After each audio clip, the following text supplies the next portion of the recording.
Aldehyde અને કીટોનની રાસાયણિક પ્રક્રિયાઓમાં અગાઉના લેક્ચરોમાં ટોટલ આપણે 4 પ્રકારની રાસાયણિક પ્રક્રિયા જોઈ ગયા. પહેલી હતી હાઇડ્રોજન સાયનાઇડના અણુનું ઉમેરણ, બીજા નંબરે જોઈ સોડિયમ હાઇડ્રોજન સલ્ફાઇડનું ઉમેરણ, ત્રીજા નંબરની રાસાયણિક પ્રક્રિયા જોઈ તેની અંદર આપણે જોયું આલ્કોહોલના અણુનું ઉમેરણની પ્રક્રિયા અને ચોથા નંબરની પ્રક્રિયા કઈ ગ્રીકદાન પ્રક્રિયકનું ઉમેરણ. તમે ખાસ વિદ્યાર્થી મિત્રો આ રીતે ટાઇટલ સહ પ્રક્રિયા યાદ રાખશો તો પ્રક્રિયા કેટલી હતી, કોની અંદર કયા પ્રકારની નિપજ મળતી હતી, એ બધાનું રિવિઝન જો તમારે કરવું હશે તો તમને સરળ રહેશે અને ક્યારે પણ પ્રક્રિયાઓ જે હશે એકબીજાની અંદર મિશ્ર નહીં થતી હોય ત્યારે તમે પ્રક્રિયાઓને વ્યવસ્થિત તૈયાર કરી શકશો. આજે હવે આપણે પાંચમા નંબરની રાસાયણિક પ્રક્રિયા કહીએ તો પાંચમા નંબરની રાસાયણિક પ્રક્રિયા જોવાની છે એમોનિયા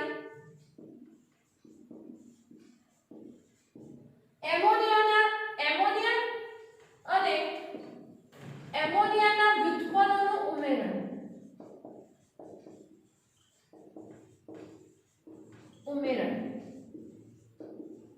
એમોનિયાની અને એમોનિયાના વ્યુત્પન્નના ઉમેરણની જે પ્રક્રિયા હતી તેનો અભ્યાસ કરવાનો છે.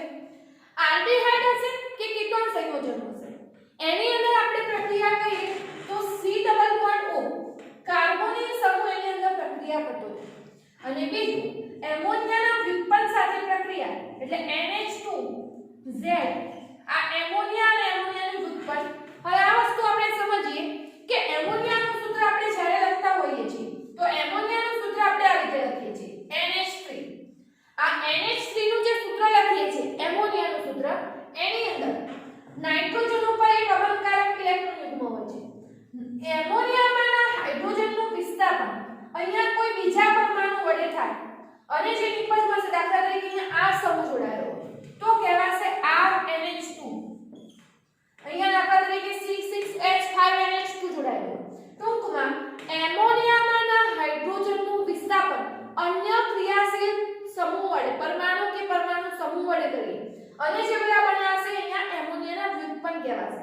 એટલે અહીંયા જે આપણે એક હાઇડ્રોજનનું વિસ્થાપન કરીએ છીએ અને અહીંયા પ્રક્રિયા તરીકે Z લખીએ છીએ પણ Z તરીકે આપણે આલ્કાઇલ ગ્રુપ હોઈ શકશે, હાઇડ્રોજન હોઈ શકે.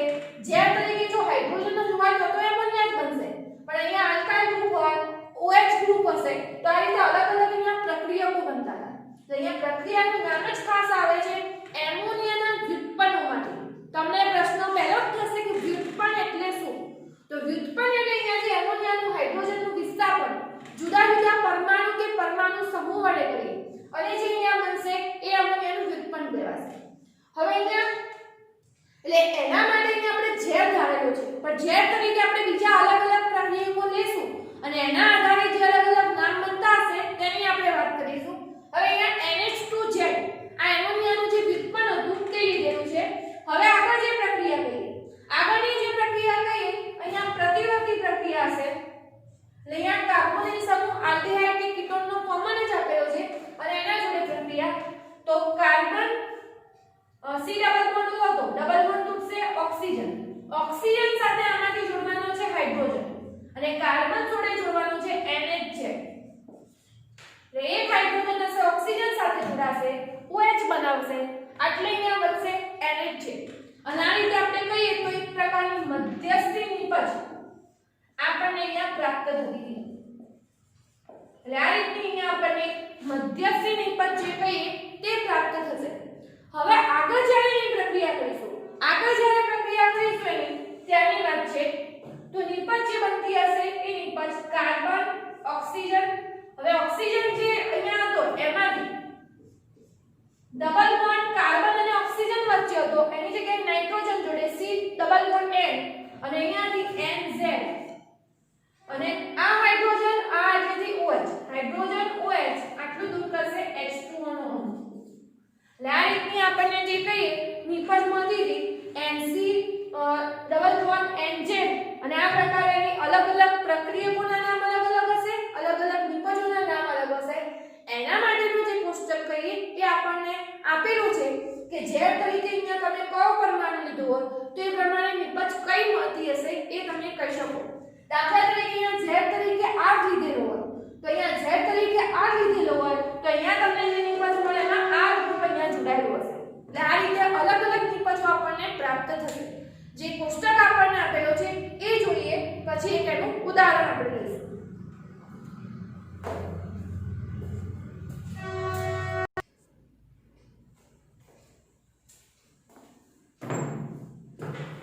હવે જોઈએ આપણે z તરીકે આપણે જ્યારે અલગ અલગ પ્રક્રિયકો લીધેલા હોય ત્યારે જે પ્રક્રિયકનું નામ હશે તેના કારણે જે કાર્બોનિક વ્યુત્પન્ન મળતું હતું એનું નામ અને જે નિપજ પ્રાપ્ત થતી હશે તેનું નામ અહીંયા આપણને કોષ્ટક સ્વરૂપે આપ્યું છે, પણ આ જ વસ્તુ જો પ્રક્રિયા રૂપે પૂછવી હોય તો આપણને એક્ઝામની અંદર પૂછી શકાશે. હવે જોઈએ z તરીકે જો હાઇડ્રોજન લીધેલો હોય, z તરીકે જો હાઇડ્રોજન લીધેલો હોય તો પ્રક્રિયકનું નામ થશે એમોનિયા. કેવી રીતે આપણે જોઈએ આગળ. આપણે આ રીતનું અહીંયા લીધેલું હતું. z તરીકે જે લીધા હતા આપણા જોડે આ વસ્તુ હતી NH2 અને z ધાતા. હવે z તરીકે અહીંયા આપણે જો લઈએ છીએ તો z તરીકે જો હાઇડ્રોજન લઈએ તો NH2 અને H એટલે H લીધો હોય તો એમોનિયા. હવે જે કાર્બોનિક વ્યુત્પન્ન મળ્યું, કાર્બોનિક વ્યુત્પન્ન એટલે કે જે નિપજ મળી હતી, કાર્બોનિક વ્યુત્પન્ન કહીએ તો આપણને આ રીતે મળતું હતું C ડબલ બોન્ડ N અને અહીંયા Z તરીકે. તો અહીંયા જે કાર્બોનિક વ્યુત્પન્ન હશે, જે નિપજ મળી હશે એની અંદર વાત કરીએ તો એમ H લીધેલો છે તો નિપજ આ પ્રકારની છે C ડબલ બોન્ડ N અને અહીંયા H. અને આ કાર્બોનિક વ્યુત્પન્નનું જો નામ કેવું હોય તો આનું નામ કહેવાશે ઇમાઇન. ઇમાઇન તરીકે આ નિપજ ઓળખાશે. એટલે આની અંદર ઇમાઇન તરીકે આ નિપજને ઓળખવામાં આવતી હશે. પછી આવશે બીજા નંબરે જો આપણે આલ્કાઇલ ગ્રુપ લીધેલું છે, એટલે કે R ગ્રુપ લીધેલું છે. આલ્કાઇલ ગ્રુપ જ્યારે લીધેલું છે ત્યારે એને કહેવાશે એમાઇન. પ્રક્રિયકનું નામ હશે એમાઇન કહેવાશે. કારણ તમે આ રીતે NH2 એટલે Z તરીકે અહીંયા શું જોડો છો R જોડો, R NH2 એટલે પ્રક્રિયક તમારો કહેવાતો એમાઇન. પ્રક્રિયકનું નામ એમાઇન કહેવાશે. હવે આપણે અહીંયા C ડબલ બોન્ડ N એટલે શું જોડવાનું આવશે R. જ્યાં તમે Z ધારેલો તો તમે પ્રક્રિયક H વાળો લીધો હશે એમોનિયા તો H R લઈએ છીએ તો અહીંયા Z તરીકે શું લખવાનું R લખીશું. આને કહેવામાં આવતું હતું વિસ્થાપિત ઇમાઇન. વિસ્થાપિત ઇમાઇન અને બીજું સ્કીફનો બેઝ તરીકે પણ ઓળખવામાં આવે છે, એટલે કે સ્કીફ બેઝ તરીકે પણ આ વસ્તુ અહીંયા જાણીતી છે. એટલે જો પહેલા નંબરે આપણે Z તરીકે હાઇડ્રોજન લીધો તો પ્રક્રિયક એમોનિયા અને નિપજ હતી ઇમાઇન કહેવાય. પ્રક્રિયક તરીકે જો આપણે R લઈએ છીએ એટલે કે Z જે મૂકવાનું છે ત્યાં NH2 જે વ્યુત્પન્ન હતું તો એમાઇન અને જે નિપજ મળતી હતી આ નિપજ ઓળખવામાં આવતી હતી વિસ્થાપિત ઇમાઇન તરીકે. એટલે આપણને બીજું મળતું હતું. ત્રીજા નંબરની વાત કરીએ. ત્રીજા નંબરની અંદર આપણે જો OH ગ્રુપ લઈએ છીએ. OH ગ્રુપ હતું તો OH સમૂહ જે આપણે કહીએ છીએ હાઇડ્રોક્સિલ સમૂહ તરીકે આપણે એને ઓળખીએ છીએ. તો OH લીધેલું હોય તો OH જો અહીંયા જોડેલું હશે તો અહીંયા ઓળખાશે હાઇડ્રોક્સિલ એમાઇન. તો આપણને જે પ્રક્રિયક કહેવાશે હાઇડ્રોક્સિલ એમાઇન. હવે આની અંદર જો જે નિપજ મળતી હશે, નિપજની અંદર C double bond N Z તરીકે અહીંયા શું લેવાનું છે OH. એટલે હાઇડ્રોક્સિલ એમાઇન જો પ્રક્રિયક તરીકે હશે તો તમને અહીંયા જે નિપજ પ્રાપ્ત થતી હશે આ નિપજ ઓળખવામાં આવશે ઓક્સાઇડ તરીકે. એટલે અહીંયા જ્યારે નિપજ જે બનતી હશે આ નિપજને ઓળખવામાં આવતી હશે ઓક્સાઇડ તરીકે. હવે જે એની અંદર વાત કરીએ જે હાઇડ્રોક્સિલ સમૂહ હતો, હાઇડ્રોક્સિલ સમૂહ પછી બીજા નંબરે આપણે લઈએ છીએ એની અંદર NH2 ગ્રુપ લઈતું હોય તો NH2 ગ્રુપ લઈએ છીએ આ રીતે. તો આપણા જોડે કેવું થશે NH2 NH2 એટલે Z જે લેવાનું છે Z તમે શું લેશો બીજો NH2 લઈ લેશો. જો બીજો NH2 લેવામાં આવશે તો એને કહેવામાં આવતું હતું હાઇડ્રેઝિન. અને આ રીતે આપણે અલગ અલગ પ્રકારના પ્રક્રિયકોના નામ પણ તૈયાર કરવાના છે. તો NH2 બીજો લીધો હોય તો કહેવાશે હાઇડ્રેઝિન. અને જે અહીંયા કાર્બોનિક વ્યુત્પન્ન હશે C double bond C N ફરીથી અહીંયા NH2 અને આ કહેવાશે હાઇડ્રેઝિન. તો એનું જે નિપજનું નામ હતું એ નિપજનું નામ કહેવાશે હાઇડ્રેઝોન. તમારે ફક્ત આ બાજુના પ્રક્રિયકોના નામ તમને જો આવડતા હશે તો આ બાજુ કાર્બોનિક વ્યુત્પન્ન છે એ તમારે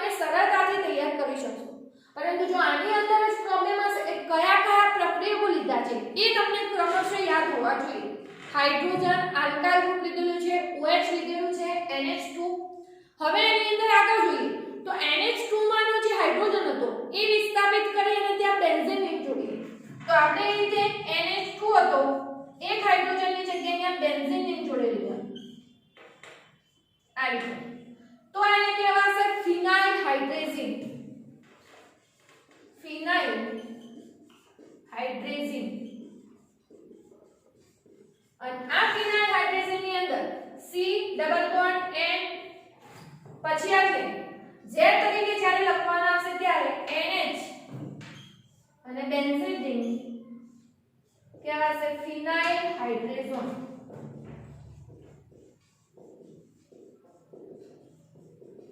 એટલે કે આપણને અલગ અલગ પ્રકારની કહીએ તો પ્રક્રિયકો વાપરતા અલગ અલગ નિપજો પ્રાપ્ત થતી હતી. તો ખાસ કોષ્ટક વ્યવસ્થિત સમજી અને તમારે તૈયાર કરવાનો અહીંયા રહેશે.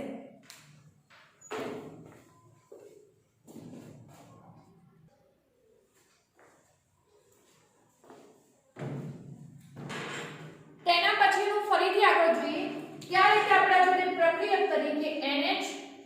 હવે એના સાથે આપણે બેન્ઝીન રિંગ જે જોડી હતી એની અંદર બીજા અને ચોથા સ્થાને આપણે NO2 દાખલા તરીકે જોડી છે.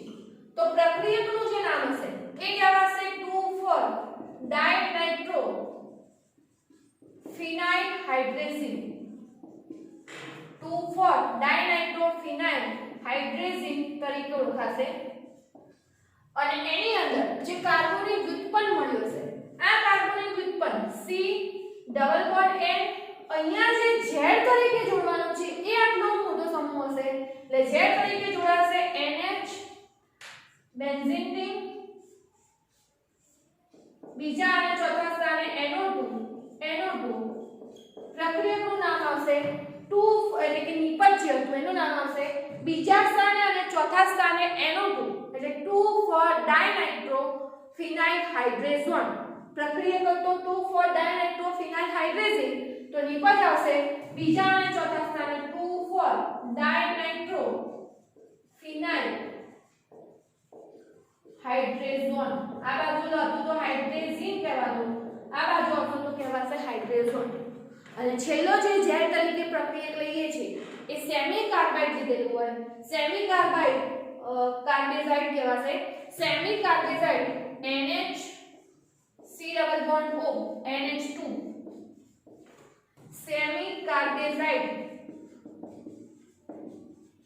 જો લેવામાં આવે છે તો સેમી કાર્બેઝાઇડ પ્રક્રિયક તરીકે લીધેલો હોય તો C ડબલ બોન્ડ N પછી C ડબલ બોન્ડ N અહીંયાથી જે જોડવાનું પ્રક્રિયક આવશે NH C double bond O NH2. ટૂંકમાં તમને આ બાજુનું પ્રક્રિયકના નામ યાદ હોવા જોઈએ તો ઓટોમેટિક અહીંયા તો N પછી જે Z તરીકે આવતું હશે તે જ આપણે લખવાનું રહેશે. તો આની અંદર જો નિપજ બનતી હશે એ નિપજ કહેવાશે સેમી કાર્બેઝોન. આપણને આ રીતે સેમી કાર્બેઝોન એ નિપજ અહીંયા પ્રાપ્ત થશે.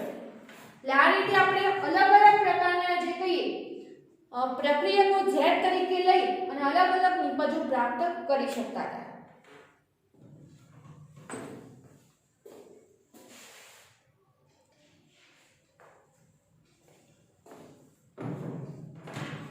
છઠ્ઠા નંબરની પ્રક્રિયા જે આવશે એ છઠ્ઠા નંબરની પ્રક્રિયા છે રિડક્શનની પ્રક્રિયા. અને આ રિડક્શનની પ્રક્રિયામાં અલગ અલગ આપણને નિપજો મળતી હશે. આલ્કોહોલ નિપજ બનાવી શકીશું આપણે. પછી બીજા નંબરે વાત કરીએ તો એની અંદર હાઇડ્રોકાર્બન નિપજો હશે તે પણ આપણે અહીંયા બનાવી શકતા હતા. તો અહીંયા આલ્ડીહાઇડ સંયોજનોના રિડક્શનથી જે આલ્કોહોલ નિપજો પ્રાપ્ત થતી હતી તેના વિશે આપણે અહીંયા જોઈશું. એટલે કે આલ્ડીહાઇડ અને કીટોનના રિડક્શનથી જે આલ્કોહોલ નિપજો હશે એટલે રિડક્શન દ્વારા જે આલ્કોહોલ સંયોજનો બનતા હતા એની અહીંયા વાત કરવાની છે. રિડક્શન દ્વારા આલ્કોહોલ સંયોજનોની બનાવટ. અને જે આપણે આગળના પ્રકરણમાં પણ ભણીને આવ્યા છીએ તો પણ અહીંયા જોઈએ કે દાખલા તરીકે આલ્ડીહાઇડનું સૂત્ર હોય RC ડબલ બોન્ડ OH અને એનું જે રિડક્શન હતું રિડક્શન આપણે નિકલ પ્લેટિનમ આવી ધાતુઓ અને આયોડિક H2 અથવા લિથિયમ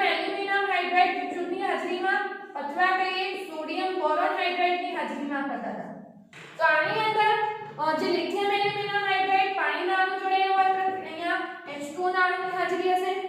પણ આમાંથી કોઈ પણ પ્રક્રિયક રિડક્શન માટે આલ્ડીહાઇડ હોય કે કીટોન હોય, આલ્ડીહાઇડ કે કીટોનના રિડક્શન માટે આ રિડક્શન માટે નિકલ પ્લેટિનમ હોય, લિથિયમ એલ્યુમિનિયમ હાઇડ્રાઇડ કે પાણી હોય, સોડિયમ બોરોન હાઇડ્રાઇડ કે પાણી હશે. અહીંયા આપણને જે નિપજ મળતી હતી પ્રાથમિક આલ્કોહોલ નિપજ મળતી હતી. આની અંદર ઉમેરાતો તો હાઇડ્રોજન H2 નો અણુ અને હાઇડ્રોજનનો અણુ ઉમેરાતો તો એટલે જ કહેવામાં આવતું હતું રિડક્શનની પ્રક્રિયા કાર્બન અને ઓક્સિજન વચ્ચેનો જે ડબલ બોન્ડ હતો એ તૂટે અને એક હાઇડ્રોજન આટલે જોડાય ઓક્સિજન જોડે એક હાઇડ્રોજન અહીંયા જોડાય. એટલે કે આ રીતે R C અહીંયા જે H હતો એમને કાર્બન જોડે એક H જોડાશે એટલે અહીંયા CH અને O જોડે એક H જોડાય એટલે OH. એટલે કે ટૂંકમાં કેવું હતું આને RCH2OH પ્રાથમિક આલ્કોહોલ કહી શકાશે. એટલે આ રીતે નિપજ મળતી હતી. ઉદાહરણ જોઈએ આની અંદર. દાખલા તરીકે આપણે આની અંદર લીધેલું હોય CH3 C double bond OH ethanol લીધેલું હોય આલ્ડીહાઇડ તરીકે અને ઇથેનોલનું રિડક્શન નિકલ પ્લેટિનમ H2 આની અંદર તમે કોઈ પણ પ્રક્રિયા રિડક્શન કરવા માટે લખી શકો છો, વાપરી શકો છો. સોડિયમ બોરોન હાઇડ્રાઇડ અથવા H2O લીધેલું હોય. આપણે ફક્ત એટલું યાદ રાખવાનું પાય બંને તૂટશે કાર્બન ઓક્સિજન જોડેથી. કાર્બન સાથે H જોડાશે અને O સાથે H જોડાશે. એટલે CH3 C એટલે H હતો જ C જોડે H અને O જોડે H. CH3 CH2OH ઇથેનોલ બનતો હતો. અને તમને યાદ હોય આગળના પ્રકરણની અંદર તો આલ્ડીહાઇડના રિડક્શનથી હંમેશા પ્રાથમિક આલ્કોહોલ બને છે અને જો દ્વિતીયક આલ્કોહોલ બનાવવું હોય તો કીટોનનું રિડક્શન કરવું પડે અને કીટોનના રિડક્શનથી આપણને પ્રાપ્ત થતો તો દ્વિતીયક આલ્કોહોલ. તો આ એક ઉદાહરણ આલ્ડીહાઇડના રિડક્શનનું લખી દેવું. બીજી પ્રક્રિયા જે આપણે જોવાની છે, બીજી પ્રક્રિયા આપણે જોઈશું કીટોનના રિડક્શન. કીટોનના રિડક્શનની બીજી પ્રક્રિયા જોઈશું તો કીટોનનું સૂત્ર લખીએ R C double bond O R dash. આપણે જોઈએ સામાન્ય સૂત્ર. રિડક્શન માટે પ્રક્રિયકો જે વાપરવાના છે એ આપણા ફિક્સ છે.